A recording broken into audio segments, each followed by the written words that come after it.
দুটো বিশ্ব সেরা দল, একটা ফাইনাল। হার জিতের এই খেলায় একজন ফুটবলার নিজের জীবন বাজি রেখে দলকে জেতাতে চেয়েছিলেন। পুরো বিপক্ষ দল তাকে ঠেকাতে হিমশিম খাচ্ছিল, তারপরেও তাকে ঠেকাতে না পেরে একের পর এক আঘাত, ফাউল, এমনকি হাত দিয়ে আটকে রাখতেও বাধ্য হয়েছিল। তারপরেও তাকে কোনোভাবে আটকানো যাচ্ছিল না। এ ম্যাচে যেন প্রতিপক্ষদের জন্য ত্রাস হয়েছিলেন ব্রাজিলের সুপারস্টার নেইমার জুনিয়র। প্রতিপক্ষের গোলকিপারের মুখ থেকে ভেসে আসছিল, ওকে আটকাও, ও একাই আমাদের স্বপ্ন তছনছ করে দিবে, শুধু ওকে আটকাও, আমরা ম্যাচ জিতবো। 2021 কোপা আমেরিকার ফাইনালে মারাকানার ট্র্যাজেডিতে নেইমার ছিল অপ্রতিরোধ্য।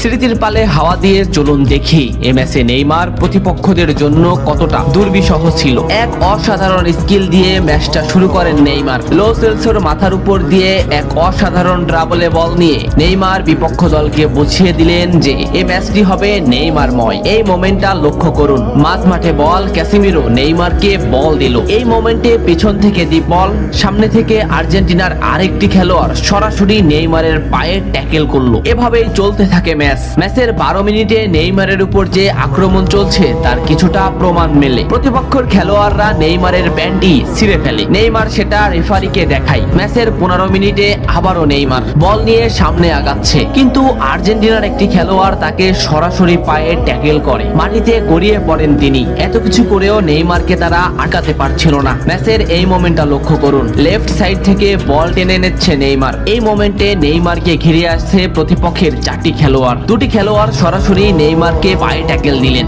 মাটিতে পড়ে গেল নেইমার, কিন্তু নেইমার ঠিকই পাকুয়ে তাকে বল দিয়ে দিলেন। ডি বক্সের সামনে নেইমারের পায়ে বল, বলে না হিট করে সরাসরি নেইমারের পায়ে হিট করে ডিপল নেইমারকে ফেলে দিল। ডিপলকে এক সাংবাদিক প্রশ্ন করেছিল, কোন ফুটবলারকে আটকাতে তোমার সবথেকে বেশি কষ্ট হয়েছে? ডিপল নিঃশ্বাস নেওয়ার আগেই বললেন নেইমার। কোপা আমেরিকার ফাইনালে নেইমার ছিল অপ্রতিরোধ্য, তাকে আমরা কোনোভাবেই আটকাতে পারছিলাম না। আমাদের ফুটবলাররা তাকে আটকাতে ফাউল করছিল, কিন্তু তারপরেও সে যেন আরো বেশি জ্বলে উঠছিল। আমরা শুধু নেইমারকেই আটকাতে চাচ্ছিলাম, তবে আমরা বারবার ব্যর্থ হচ্ছিলাম। সত্যি নেইমার হলো আমার দেখা সবথেকে কঠিন প্রতিপক্ষ, যাকে আটকাতে আমরা হিমশিম খাচ্ছিলাম। ম্যাচের এই মোমেন্টটা দেখলে স্পষ্টই বুঝতে পারবেন নেইমারকে আটকাতে তারা কোন পদ্ধতি বেছে নিয়েছিল। মাঝ মাঠ থেকে দুটো ফুটবলারকে ড্রিবলিং করে নেইমার বল সামনে আগালেন। এই মোমেন্টে নেইমারের পাশে দুটি ফুটবলার, নেইমার তাদের ড্রিবলিং করে আবারও সামনে আগালেন।